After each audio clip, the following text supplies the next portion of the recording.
ശ്രീയുതാ പദകമലം ശ്രീഗുരു വൈഷ്ണവാംശ ശ്രീരൂപം സാഗ്രജാതം സഗണരഘുനാഥാന്വിതം തം സജീവം സാദ്വൈതം സാവധൂതം പരിജനസഹിതം കൃഷ്ണ ചൈതന്യദേവം ശ്രീരാധാ കൃഷ്ണപാദാം സഗണലളിതാം ശ്രീവിശാഖാന്വിതാം ച ഹേ കൃഷ്ണ കരുണാ സിന്ധു ദീനബന്ധു ജഗത്പദേ ഗോപേശ ഗോപികാകാന്ത രാധാകാന്ത നമസ്തുതേ തപ്തകാഞ്ചന ഗൗരാംഗീ ശ്രീരാധേ വൃന്ദാവനേശ്വരി വൃഷഭാനുസുതേ ദേവി പ്രണമാമി ഹരിപ്രിയ വാഞ്ചകൽപതരൂപശ്ച കൃപാ സിന്ധുഭ്യേവ ച പതിതാനാം പാവനേഭ്യോ വൈഷ്ണവേഭ്യോ നമോ നമഃ പഞ്ചതത്വാത്മകം കൃഷ്ണം ഭക്തരൂപാസ്വരൂപം ഭക്താവതാരം ഭക്താഖ്യം നമാമി ഭക്തശക്തികം നിത്യാനന്ദമഹന്നവമി സർവാനന്ദകരം വരം ഹരിനാമപ്രദം ദേവം അവധൂത ശിരോമണി നമോ മഹാവദന്യായ കൃഷ്ണ പ്രേമപ്രദായതേ കൃഷ്ണായ കൃഷ്ണ ചൈതന്യ നാമ്നേ കൃഷ്ണ നമോ വിഷ്ണുപാദായ കൃഷ്ണപൃഷ്ഠായ ഭൂതലെ ശ്രീമദേ ഭക്തി വേദാന്ത സ്വാമിന്യത നാമിനി നമസ്തേ സരസ്വതേ ദേവേ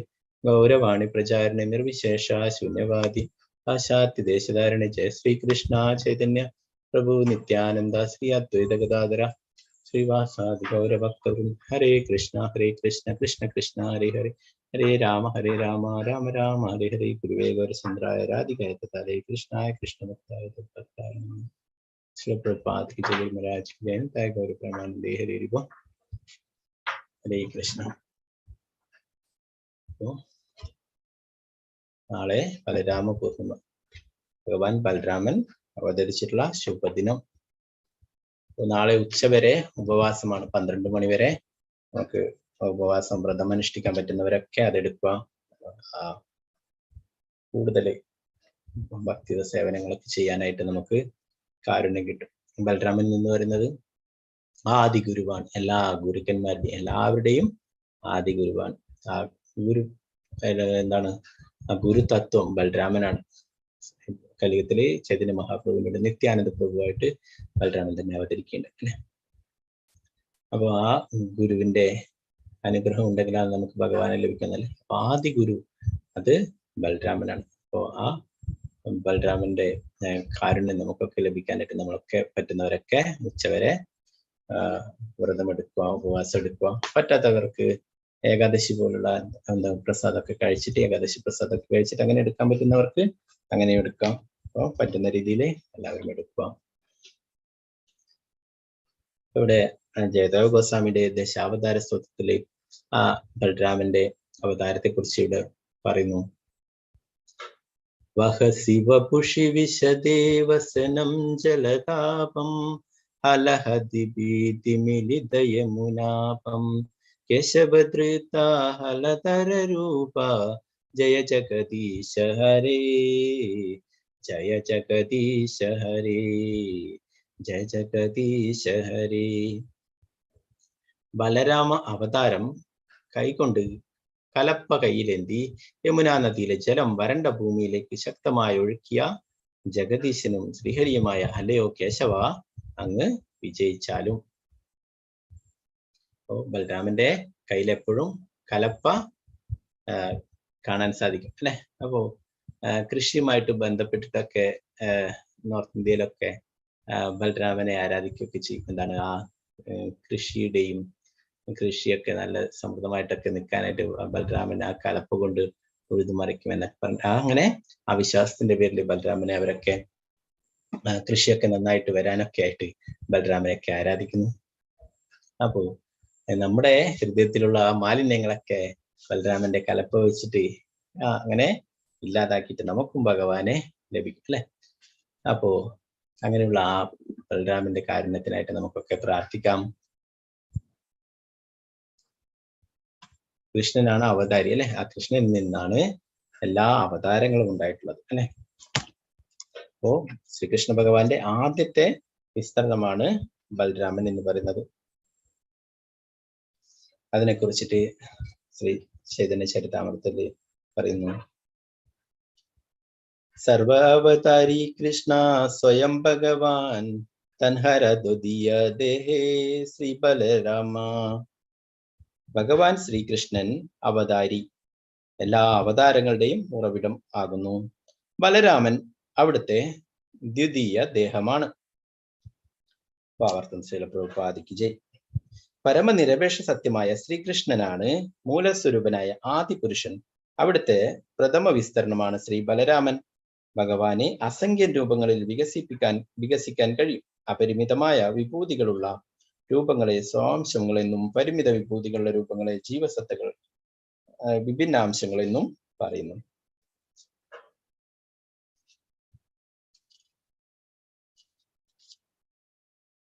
അടുത്ത ശ്ലോകത്തിൽ പറയുന്നു, ഏയ് സ്വരൂപദോൻ ഹേ ഭിന്നമാത്രകായ ആദ്യകായ ഗുഹ കൃഷ്ണ ലീലാരസഹായ. ഇവർ രണ്ടുപേരും ഒരേ സ്വരൂപം തന്നെയാണ്, രൂപത്തിൽ മാത്രമാണ് ഇവർ തമ്മിൽ വ്യത്യസ്തർ. ബലരാമൻ കൃഷ്ണന്റെ പ്രഥമ രൂപവിസ്തരണമാകുന്നു. അവിടുന്ന് കൃഷ്ണലീലകളിൽ സഹായിക്കുകയും ചെയ്യുന്നു. അപ്പോ ഭഗവാന്റെ അതേ രൂപം തന്നെയാണ് അല്ലെ. എന്നാലും എന്താണ് വ്യത്യാസം? ആ നിറത്തില് വ്യത്യാസമുണ്ട് അല്ലെ. പിന്നെ ശ്രീകൃഷ്ണ ഭഗവാൻ എപ്പോഴും മയിൽപ്പിലി ചൂടിക്കൊണ്ടേയിരിക്കുന്നു അല്ലെ. എന്നാല് ബലരാമനില് മയിൽപ്പിന് കാണാൻ പറ്റില്ല. ആ നിറത്തില് വ്യത്യാസമുണ്ട് അല്ലെ. ആ മേഘശ്യാമവർണ്ണനാണ് ശ്രീകൃഷ്ണ ഭഗവാൻ അല്ലെ. ബലരാമൻ വെളുത്ത നിറത്തിൽ. ഭാവാർത്ഥത്തിൽ പ്രഭുപാദർ പറയുന്നു, ബലരാമൻ കൃഷ്ണന്റെ ഒരു സ്വാംശ വിസ്തരണമാണ്. അതിനാൽ ശക്തി വൈഭവത്തിൽ കൃഷ്ണനും ബലരാമനും തമ്മിൽ ഒരു വ്യത്യാസവുമില്ല. അവരുടെ ശാരീരിക ഘടനകളിൽ മാത്രമാണ് വ്യത്യാസമുള്ളത്. ഭഗവാന്റെ പ്രഥമ വിസ്തരണം എന്ന നിലയിൽ ബലരാമൻ ആദ്യ ചതുർഭുജങ്ങളുടെ മുഖ്യമൂർത്തിയും ശ്രീകൃഷ്ണന്റെ അതീന്ദ്രിയ ലീലകളിലെ അഗ്രഗണ്യനായ സഹായിയുമാണ്. നമ്മള് ഭഗവത്ഗീത ക്ലാസ്സിലും ഭാഗവതം ക്ലാസ്സിലൊക്കെ ഗോലോക ചാർട്ടൊക്കെ നമ്മൾ വിവരിച്ചിട്ടുണ്ടായിരുന്നു അല്ലെ. അപ്പൊ നമ്മൾ കണ്ടിട്ടുണ്ടായിരുന്നു ശ്രീകൃഷ്ണ ഭഗവാൻ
ഹരേ കൃഷ്ണ. ചെറിയ നെറ്റ്വർക്ക് പ്രശ്നമുള്ളതുകൊണ്ടാണ് വൈഫൈ ഓഫ് ആയിട്ടാണ്, സോറി. അപ്പോ അതേ ബലരാമനാണ് നിത്യാനന്ദ പ്രഭുവായിട്ട് ചൈതന്യ മഹാപ്രഭുവിന്റെ ലീലയില് വന്നിട്ടുള്ളത് അല്ലെ. അപ്പൊ ആ നിത്യാനന്ദ പ്രഭു എന്ന് പറയുന്നത് ഗുരുതത്വമാണ്. ആ നിത്യാനന്ദ പ്രഭുവിനെ കുറിച്ച് പറയുന്നത്, ആ ആദിപുരുഷനായ ശ്രീകൃഷ്ണൻ നവദ്വീപിൽ ചൈതന്യ മഹാപ്രഭുവായും ബലരാമൻ അവിടുന്നതിനൊപ്പം നിത്യാനന്ദ പ്രഭുവായും ആവിർഭവിച്ചു.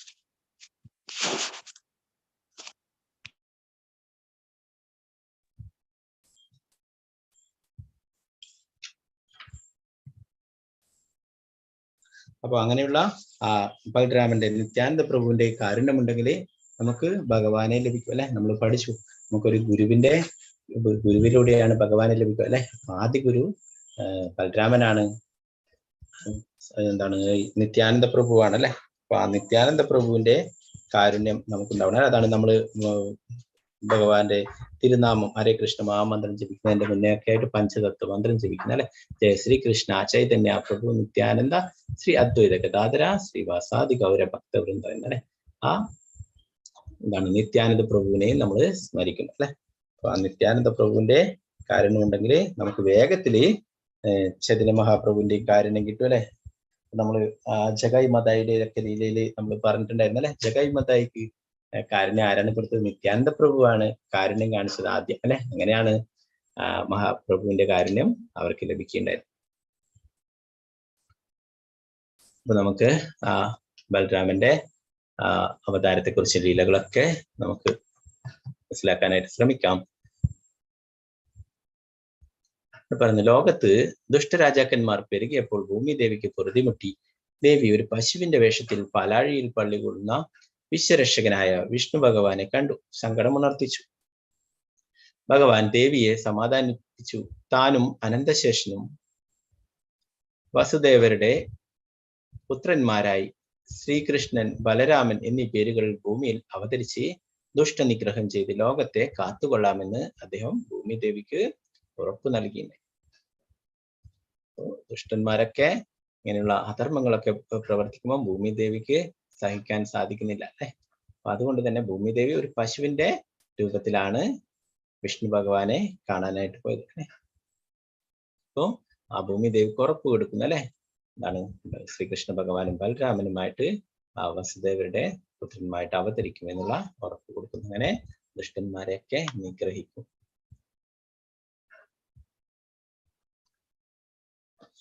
മധുരയിലെ യാദവ രാജാവായ ശൂരസേനന്റെ പുത്രനാണ് വസുദേവൻ. അദ്ദേഹം മറ്റൊരു യാദവ രാജാവായ ഉഗ്രസേനന്റെ സഹോദരൻ ദേവകന്റെ പുത്രിയായ ദേവകിയെ വിവാഹം ചെയ്തു. വസുദേവരും ദേവകിയുമായുള്ള വിവാഹ ഘോഷയാത്രയിൽ വസുദേവർക്ക് ദേവകിയിൽ ജനിക്കുന്ന 8ാമത്തെ ശിശു കംസനെ വധിക്കുമെന്ന് അശരീരിയുണ്ടായി. മധുരയിലെ ഉഗ്രസേന മഹാരാജാവിന്റെ പുത്രനും കാലനേമി എന്ന അസുരന്റെ അവതാരവുമായ ഒരു രാജാവാണ് കംസൻ. യാദൃശികമായി ദേവകിയുടെയും വസുദേവരുടെയും വിവാഹ ഘോഷയാത്രയിൽ താൻ കേട്ട അശരീരി കംസനെ വല്ലാതെ ദുഃഖിപ്പിച്ചുകൊണ്ടിരുന്നു. നാളുകൾ ചിലത് കടന്നു. അപ്പോ സന്തോഷത്തോടെയാണ് ദേവകിയുടെയും വസുദേവരുടെയും ഒക്കെ വിവാഹമൊക്കെ കംസൻ നടത്തി കൊടുത്തത് അല്ലെ. എന്നാൽ ആ അശരീരി കേട്ടപ്പോൾ തന്നെ കംസന്റെ യഥാർത്ഥമായിട്ടുള്ള ആ സ്വഭാവം അല്ലെ, ആസുരിക സ്വഭാവം പുറത്തെടുക്കുകയുണ്ടായി. മാനസികമായും ശാരീരികമായും ദുഃഖം കൊണ്ട് തളർന്ന കംസന് ഒരു തരം പരിഭ്രാന്തി തോന്നി. താമസം വിന പരിഭ്രാന്തിക്ക് പ്രതികാരമായി മാറി അയാളുടെ ഉള്ളിൽ അഗ്നി ജ്വലിക്കാൻ തുടങ്ങി. ഒടുക്കാത്ത പക മാത്രം കൈമുതലായ ശേഷം കംസൻ വസുദേവരെയും ദേവകിയെയും കാരാഗൃഹത്തിൽ അടച്ചു. അവർക്ക് ജനിച്ച 6 സന്താനങ്ങളെയും ദുഷ്ടനായ കംസൻ നിലത്തടിച്ചു കൊന്നു. ദേവകി 7ാമതും ഗർഭിണിയായി. അത് ഭഗവാൻ വിഷ്ണുവിന്റെ നിർദ്ദേശമനുസരിച്ച് അനന്തന്റെ അവതാരമായിരുന്നു. ശിശു കംസനാൽ വധിക്കപ്പെടാതിരിക്കുവാൻ വേണ്ടി വിഷ്ണുവിന്റെ ഉപദേശപ്രകാരം മായാദേവി ദേവകിയുടെ ദിവ്യഗർഭത്തെ ആവാഹിച്ചെടുത്ത് വസുദേവരുടെ 2ാം ഭാര്യയായിട്ടുള്ള രോഹിണിയുടെ ഉദരത്തിലാക്കി. അങ്ങനെ ദേവകിക്ക് ഗർഭം അലസിപ്പോയ വാർത്ത നാടെങ്ങും പരന്നു. രോഹിണി യഥാസമയം പ്രസവിച്ച ആ ദിവ്യ ശിശുവാണ് സംഘർഷണൻ അഥവാ ബലരാമൻ.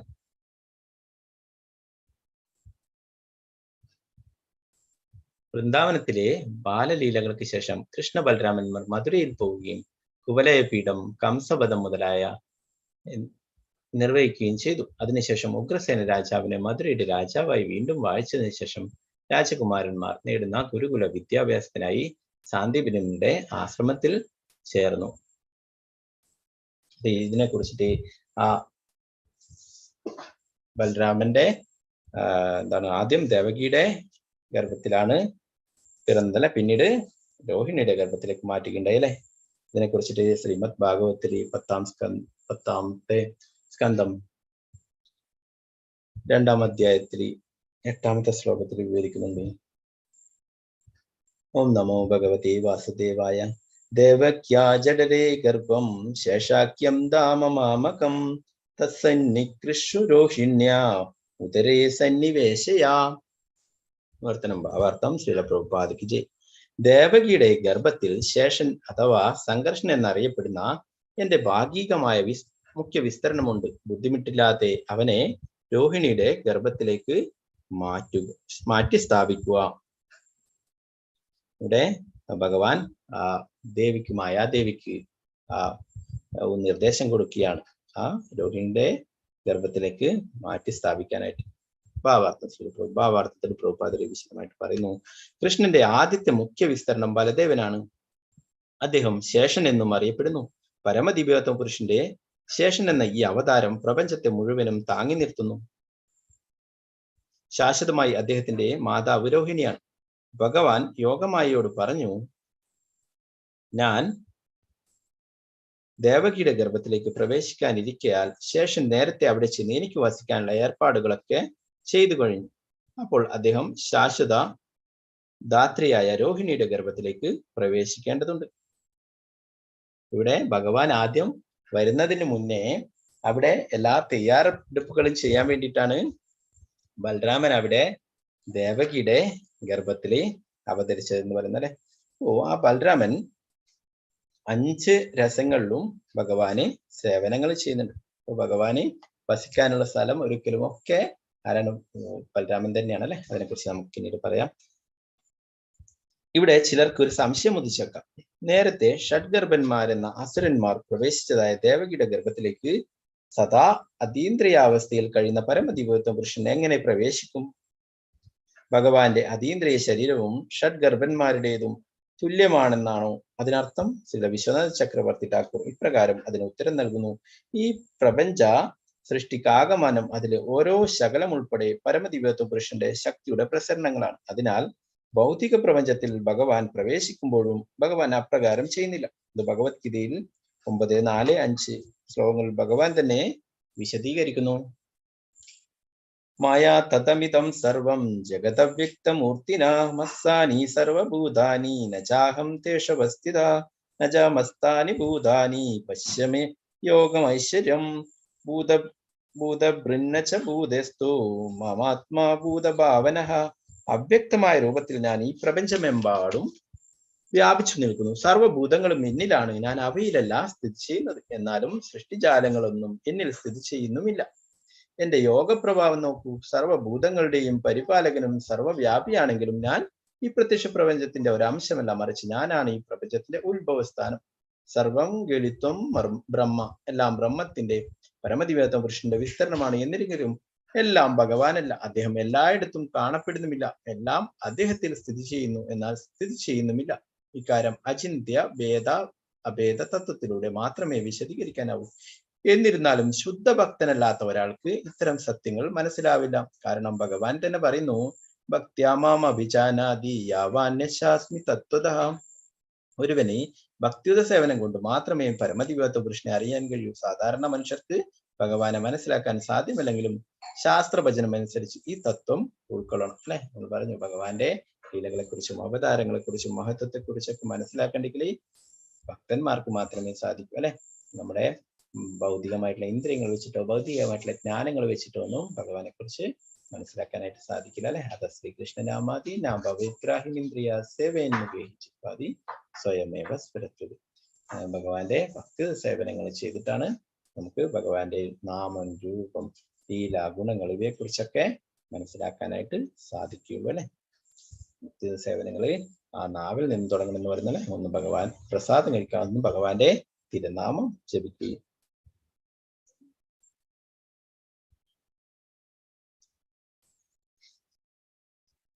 ഭക്തിയോഗത്തിന്റെ 9 പ്രക്രിയകൾ: ശ്രവണം, കീർത്തനം, വിഷ്ണുസ്മരണം, പാദസേവനം, അർച്ചനം, വന്ദനം, ദാസ്യം, സാഖ്യം, ആത്മനിവേദനം. ഈ 9 പ്രക്രിയകൾ അനുഷ്ഠിക്കുക മൂലം ഒരു ശുദ്ധ ഭക്തൻ എപ്പോഴും അതീന്ദ്രിയാവസ്ഥയിൽ തന്നെയാണ്.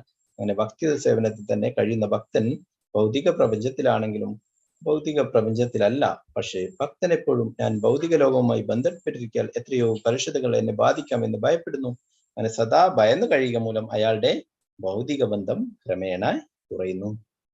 അപ്പൊ എല്ലാവർക്കും ഭയമുണ്ടല്ലേ. എല്ലാറ്റിനെ കുറിച്ചിട്ടും മരണത്തെ കുറിച്ചിട്ടും ഭാവിയെ കുറിച്ചിട്ടും ഒക്കെ ഭയമുണ്ട്.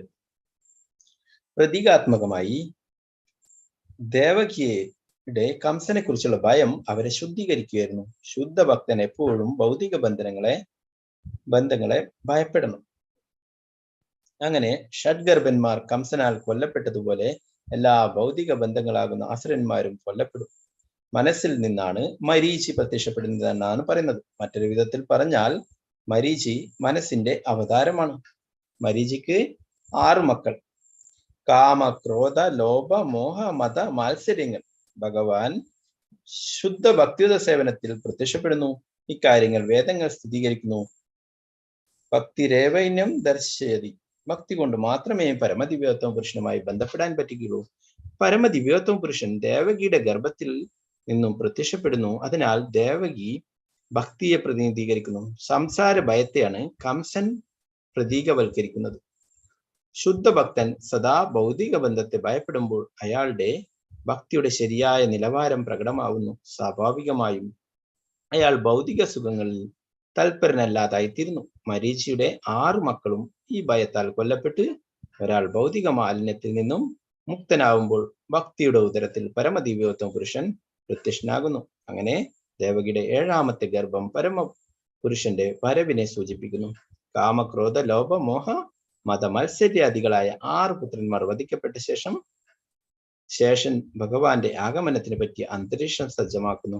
ചുരുക്കി പറഞ്ഞാൽ ഒരുവൻ തന്നിൽ ഉറങ്ങിക്കിടക്കുന്ന സ്വാഭാവികമായ കൃഷ്ണാബോധത്തെ ഉണർത്തിയെടുക്കുമ്പോൾ ഭഗവാൻ കൃഷ്ണൻ പ്രത്യക്ഷപ്പെടുന്നു. ഇതാണ് ശ്രീല വിശ്വനാഥ ചക്രവർത്തി ഠാക്കൂർ നൽകുന്ന വിശദീകരണം. ഇവിടെ പറയുന്നല്ലേ, ഈ ആറ് പേര് അല്ലെ, ബലരാമൻ വരുന്നതിന് മുന്നേ തന്നെ 6 പേരുണ്ടായിരുന്നല്ലേ, അവരൊക്കെ കംസൻ കൊല്ലുകയുണ്ടായി അല്ലെ. നമ്മുടെ ഉള്ളിലും ഇങ്ങനെയുള്ള 6 അനർത്ഥങ്ങൾ ഉണ്ടെന്ന് പറഞ്ഞല്ലേ, കാമ, ക്രോധ, ലോഭ, മോഹ, മത, മാത്സര്യങ്ങൾ. അപ്പൊ ഇതൊക്കെ ഒഴിവായി കഴിഞ്ഞാലേ നമ്മുടെ ഹൃദയത്തിലും ഭഗവാൻ വരുള്ളൂ, വസിക്കുള്ളൂ എന്ന് പറയുന്നു. അപ്പോ അങ്ങനെ അതിനു വേണ്ടിയിട്ടാണ് നമ്മൾ ഭഗവാന്റെ തിരുനാമമൊക്കെ ജപിക്കുന്നത് അല്ലെ, ചേതോ ദർപ്പണമാർച്ചൻ. അപ്പൊ നമ്മള് ഹൃദയത്തിലുള്ള മാലിന്യങ്ങളൊക്കെ, അനർത്ഥങ്ങളൊക്കെ പോവാൻ വേണ്ടിയിട്ടാണ് നമ്മൾ ഭഗവാന്റെ തിരുനാമം ജപിക്കുകയും ഭക്തി സേവനങ്ങളൊക്കെ ചെയ്യുകയും ചെയ്യുന്നത് അല്ലെ. അങ്ങനെ ആകുമ്പം നമ്മുടെ ഹൃദയത്തിലെ മാലിന്യങ്ങളും ഈ അനർത്ഥങ്ങളൊക്കെ പോയി കഴിഞ്ഞാൽ എന്താണ്, നമുക്ക് ഭഗവാനെ ലഭിക്കും അല്ലെ. അപ്പൊ അതിനു വേണ്ടിയിട്ട് നമ്മൾ എന്താണ്, എപ്പോഴും ഭഗവാന്റെ തിരുനാമം ജപിക്കുക, ഭക്തിയുടെ സേവനങ്ങളൊക്കെ ചെയ്യുക അല്ലെ. അങ്ങനെയാണെങ്കിൽ തീർച്ചയായിട്ടും നമുക്കും ഭഗവാനെ ലഭിക്കും.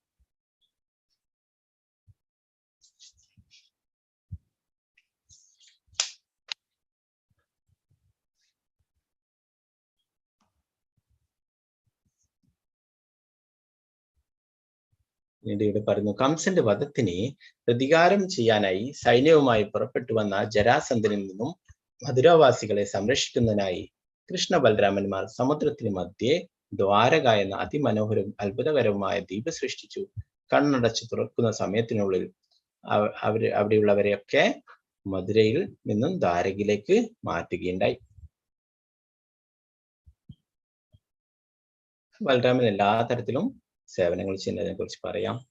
ബലരാമൻ രേവതിയെ വിവാഹം ചെയ്യുന്നതിനെ കുറിച്ചിട്ട് പറയുന്നു.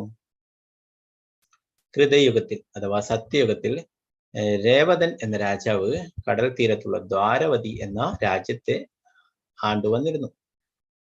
രേവതന്റെ 100 പുത്രന്മാരിൽ മുതിർന്ന സന്താനമായ കാകുത്മിയുടെ പുത്രിയായിരുന്നു സർവഗുണ സമ്പന്നയും സൗഭാഗ്യവതിയും അതീവ മനോഹരിയുമായ രേവതി.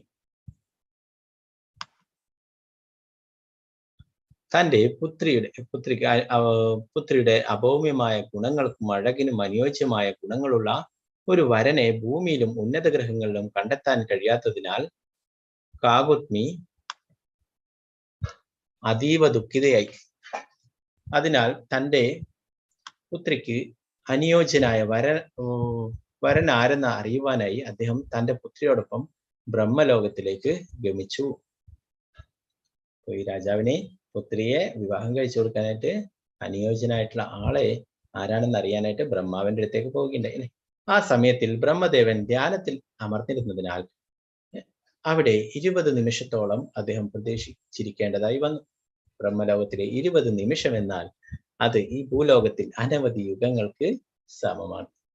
ബ്രഹ്മാവിന്റെ 20 മിനിറ്റ് എന്ന് പറയുമ്പോൾ ഇവിടുത്തെ ഈ ഭൗതിക ലോകത്തിലെ അനേകം യുഗങ്ങൾ കടന്നുപോയി.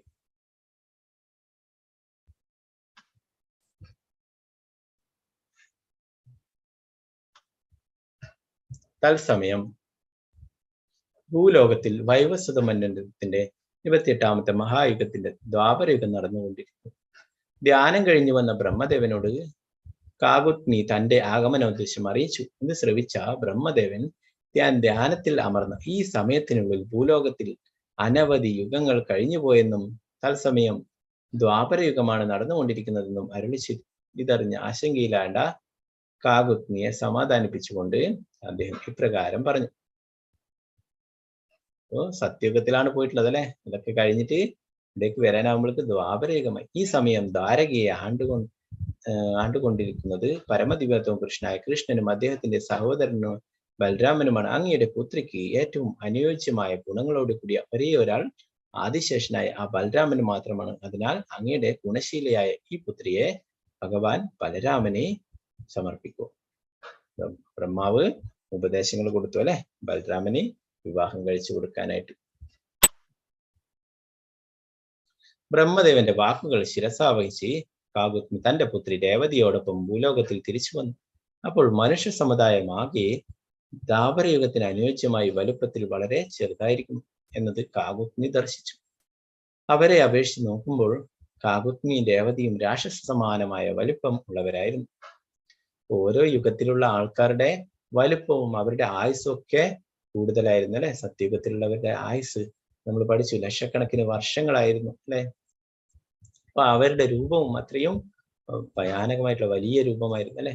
ദ്വാപരയുഗത്തിലും ത്രേതായുഗത്തിലും ദ്വാപരയുഗത്തിലും അങ്ങനെ ഓരോരോ യുഗങ്ങളിലും അവരുടെ ആയുർദൈർഘ്യവും അവരുടെ വലിപ്പവും ശരീര വലിപ്പവും ഒക്കെ വ്യത്യസ്തമായിരുന്നു. അപ്പോ ഈ ബ്രഹ്മാവിനെയൊക്കെ കണ്ടിട്ട് തിരിച്ചു വരുമ്പോഴേക്ക് ഇവിടെയുള്ള ആൾക്കാരൊക്കെ ദ്വാപരയുഗത്തിലുള്ള അവരുടെയൊക്കെ വലുപ്പം ചെറുതായിരുന്നു. എന്നാൽ അവര് ആദ്യമേയുള്ള സത്യയുഗത്തിലുള്ള അതേ വലുപ്പത്തിൽ അത്രയും വലിയ രൂപമായിരുന്നു. അവർ ദ്വാരകയിലെത്തി ബലരാമനെ സന്ധിച്ച് നടന്ന സംഭവങ്ങളെല്ലാം ഉണർത്തിച്ചുകൊണ്ട് തന്റെ പുത്രിയെ പത്നിയായി സ്വീകരിക്കണമെന്ന് അദ്ദേഹത്തോട് അപേക്ഷിച്ചു. അപ്പോ ബലരാമൻ നോക്കുമ്പോഴേ ആ രേവതി അത്രയും വലിയ എന്താണ് ഉയരമൊക്കെയുള്ള രൂപമായിരുന്നു, അത്രയും വലിയ രൂപമായിരുന്നു.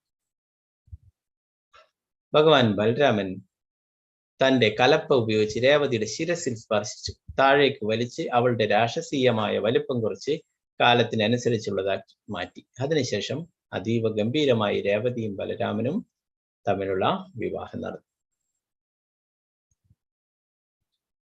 വേറൊരു ലീല ബലരാമൻ യമുനയുടെ അഹങ്കാരത്തെ ശമിപ്പിക്കുന്നതാണ്.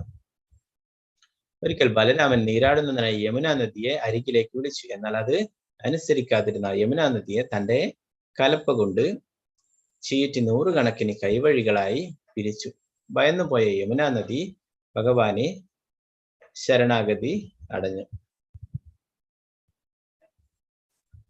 പിന്നെ രുക്മിയുടെ വധത്തെക്കുറിച്ച് പറയുന്നു. ആ ലീലയെ കുറിച്ചിട്ട് കൃഷ്ണപുത്രനായ പ്രദ്യുമ്നന്റെയും രുക്മിണി സോദരനായ രുക്മിയുടെ പുത്രിയുടെയും വിവാഹവേളയിൽ ദുഷ്ടരായ രാജാക്കന്മാരാൽ പ്രേരിതനായി രുക്മി ബലരാമനെ ചൂതുകളിക്കായി ക്ഷണിച്ചു.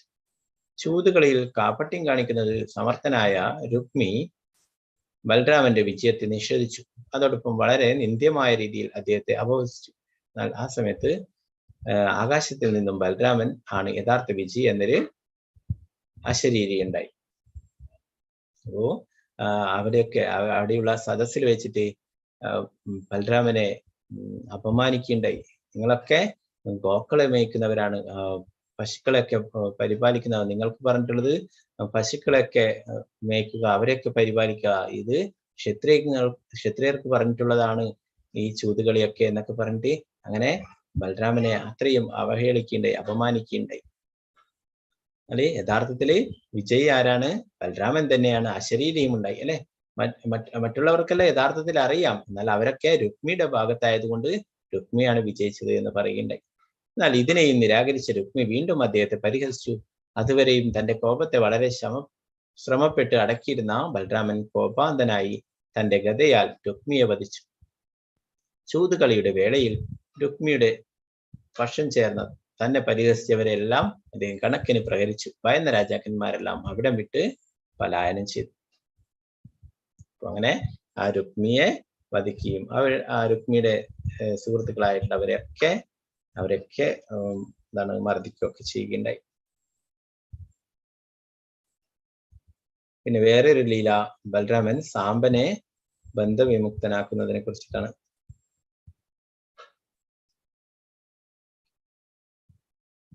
സ്വയംവര വേദിയിൽ നിന്ന് ദുര്യോധന പുത്രിയായ ലക്ഷ്മണയെ അപഹരിച്ചു കൊണ്ടുവന്ന കൃഷ്ണസുതനായ സാമ്പനെ പിടികൂടിയ കൗരവന്മാർ അവനെ ബന്ധനസ്ഥനാക്കി ഇതറിഞ്ഞ ഉഗ്രസേന രാജാവ് ബലരാമനോട് സാമ്പനെ വിടുവിച്ചു കൊണ്ടുവരാൻ ആജ്ഞാപിച്ചു. ഭഗവാൻ ബലരാമൻ തന്റെ ആഗമനോദ്ദേശം കൗരവന്മാരെ അറിയിച്ചപ്പോൾ അഹങ്കാരികളായ അവർ അദ്ദേഹത്തിന്റെ വാക്കുകളെ വളരെ നിസ്സാരവൽക്കരിക്കുകയും സാമ്പനെ ബന്ധവിമുക്തനാക്കാൻ സാധ്യമല്ല എന്ന് രാഷ്ട്രത്തോടെ പറയുകയും ചെയ്തു. എന്നു മാത്രമല്ല, കഠിനമായ വാക്കുകളാൽ അപമാനിക്കുകയും ചെയ്തു. വൃദ്ധനായ ബലരാമൻ തന്റെ കലപ്പയാൽ ഹസ്തിനപുരി ആഗമനം വരിച്ച് യമുനാ നദിയിൽ താഴ്ത്തുവാനായിട്ട് തുടങ്ങി. ഭയന്നുപോയ കൗരവാദികൾ ബലരാമനെ ശരണം പ്രാപിച്ച് തങ്ങളുടെ മോശമായ പെരുമാറ്റത്തിനായി ക്ഷമയാചിച്ചു. ഒപ്പം സാമ്പന്റെയും ലക്ഷ്മണന്റെയും വിവാഹം അതിഗംഭീരമായി നടത്തുകയും ചെയ്തു. ബലരാമന്റെ കയ്യിലുള്ള ആ കലപ്പ കൊണ്ട് ഹസ്തിനപുരം കൊട്ടാരം അടക്കം ആ നദിയിലേക്ക് താഴ്ത്താനായിട്ട് ശ്രമിക്കുകയുണ്ടായി.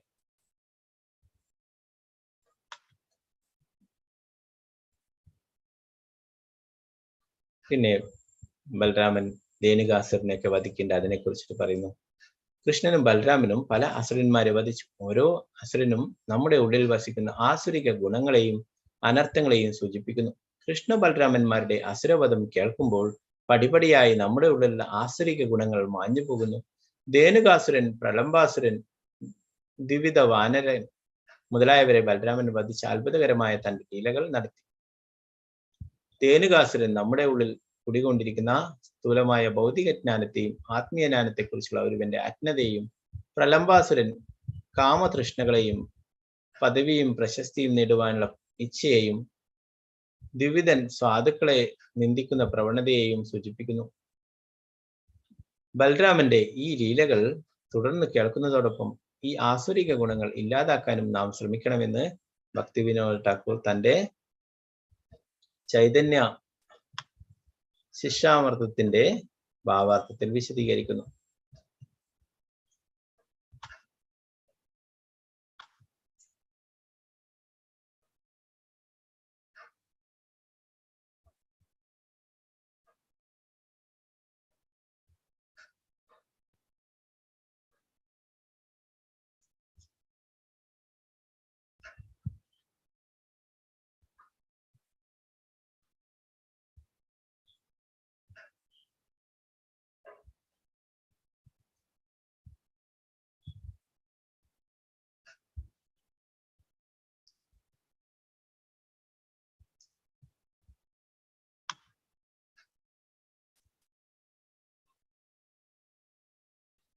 അപ്പോ ഇത് കൃഷ്ണ ബൽറാം അല്ലെ, പ്രഭുപാദര് വൃന്ദാവനത്തിലെ കൃഷ്ണ ബൽറാം മന്ദിറാണ് സ്ഥാപിച്ചിട്ടുള്ളത്. വൃന്ദാവനത്തിലെ അനേകം 5000-ലേറെ ക്ഷേത്രങ്ങളുണ്ട്. എന്നാല് എല്ലാ ക്ഷേത്രങ്ങളും രാധാകൃഷ്ണ ക്ഷേത്രങ്ങളായിട്ടാണ് അറിയപ്പെടുന്നത്. എന്നാല് പ്രഭുപാദര് സ്ഥാപിച്ചത് കൃഷ്ണ ബൽറാം മന്ദിർ എന്ന പേരിലാണ് അറിയപ്പെടുന്നത്. എന്താണ് അവിടെ പ്രഭുപാദര് ക്ഷേത്രം സ്ഥാപിച്ചിട്ടുള്ളത്? ശ്രീകൃഷ്ണ ഭഗവാനും ബൽറാമനും അവിടെ കളിച്ചു നടന്നിട്ടുള്ള രമൺ റെഡ്ഡി എന്ന് പറയുന്ന അവിടെയാണ് ഇസ്കോണിന്റെ ക്ഷേത്രം. അപ്പോ അവിടെ കൃഷ്ണ ബലരാമന്റെ ലീലകൾ നടന്നിട്ടുള്ള ആ സ്ഥലമാണ്. അപ്പോ അതുകൊണ്ട് തന്നെ അവിടെ ആ ക്ഷേത്രം കൃഷ്ണ ബലറാം മന്ദിർ എന്ന പേരിൽ അറിയപ്പെടുന്നു. അവിടെ രാധാകൃഷ്ണന്മാരുണ്ട്, ഗൗരനിത്തായി ഉണ്ട്, രാധാശ്യാം സുന്ദർ രാധാകൃഷ്ണന്മാരുണ്ട്, പിന്നെ നിത്യാനന്ദ പ്രഭുവും ചൈതന്യ മഹാപ്രഭുവും ഗൗരനിത്തായി ഉണ്ട്, പിന്നെ കൃഷ്ണ ബലറാം. ക്ഷേത്രം അറിയപ്പെടുന്നത് കൃഷ്ണ ബലറാം മന്ദിർ എന്ന പേരിലാണ്. ഓ പ്രഭുപാദരെ ഒരിക്കലേ കൃഷ്ണനെയും ബലരാമനെയും കുറിച്ചൊക്കെ പറയുന്ന അവസരത്തില് പ്രഭുപാദരുടെ ശിഷ്യന്മാരുമായിട്ട് സംസാരിക്കുന്നതിനിടെ പ്രഭുപാദരെ ചോദിക്കുകയുണ്ടായി, കൃഷ്ണനാണോ ബലരാമനാണോ കൂടുതൽ ശക്തിമാൻ? കൂടുതൽ ശക്തിയുള്ളത് ആർക്കാണ്?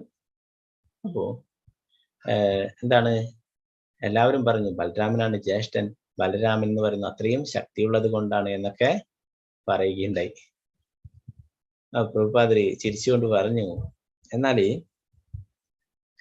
എന്താണ് ബലരാമൻ എന്തിനാണ് ഇവിടെ കൃഷ്ണന്റെ ഷോൾഡറിൽ ഇവിടെ കൈവച്ച് നിൽക്കുന്നത് അല്ലേ? അപ്പോ ബലരാമനാണ് ശക്തിമാനെങ്കിൽ കൃഷ്ണനെ ആശ്രയിച്ചുകൊണ്ട് കൃഷ്ണന്റെ മുതുകിൽ ചാരിക്കൊണ്ട് ഷോൾഡറിൽ കൈവച്ചുകൊണ്ട് എന്തിനാണ് നിൽക്കുന്നത് എന്ന് ചോദിച്ച് പ്രഭുപാദർ ചിരിക്കണ്ടേ. അപ്പോ ശ്രീകൃഷ്ണ ഭഗവാനാണ് അല്ലെ, ആ ശ്രീകൃഷ്ണ ഭഗവാൻ എന്നാണ് എല്ലാ അവതാരങ്ങളും വിസ്തരണങ്ങളൊക്കെ ഉണ്ടായിട്ടുള്ളത് അല്ലെ. അപ്പോ ആ ശ്രീകൃഷ്ണ ഭഗവാനാണ് ശക്തിമാൻ എന്ന് പ്രഭുപാദര് പറഞ്ഞു കൊടുക്കുകയുണ്ടായി.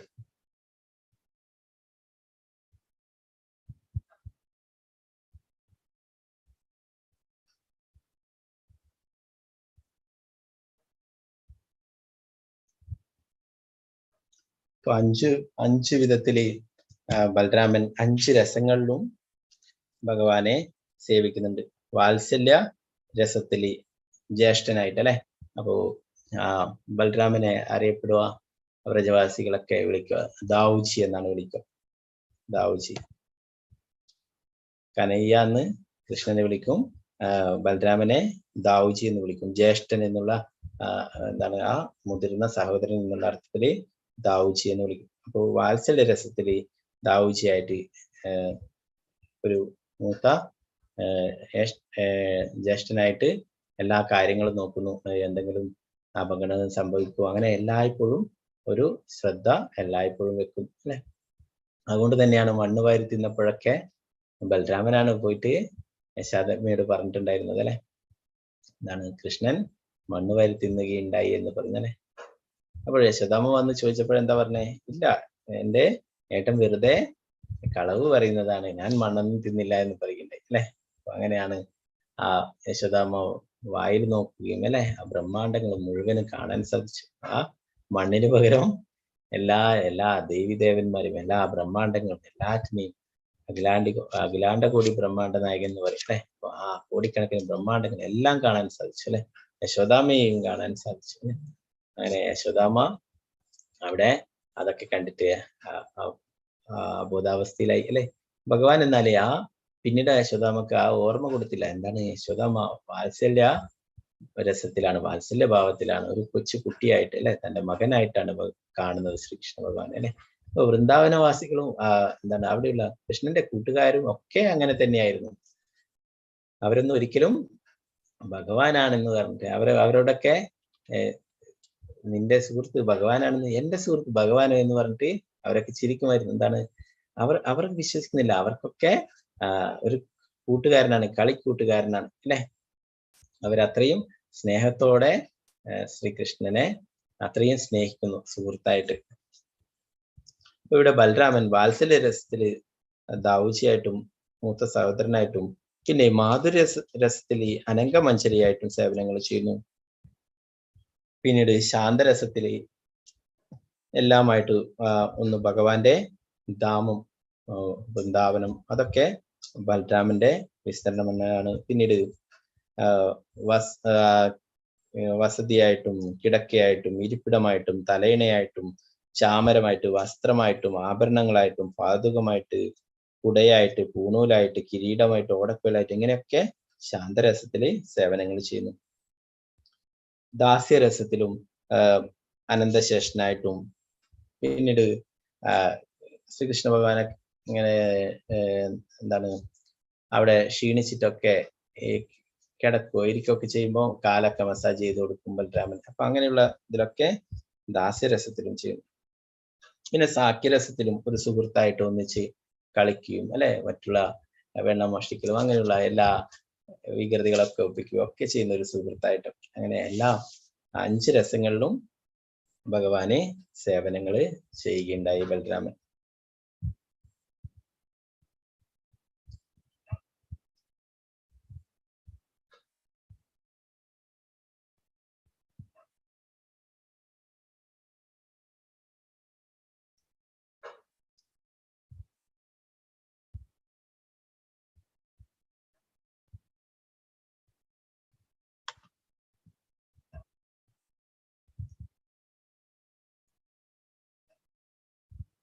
അപ്പോ വേറെ ആർക്കെങ്കിലും എന്തെങ്കിലും ഇതില് കൂടുതലായിട്ട് ചേർക്കാനായിട്ട് എന്തെങ്കിലും ചേർക്കാം.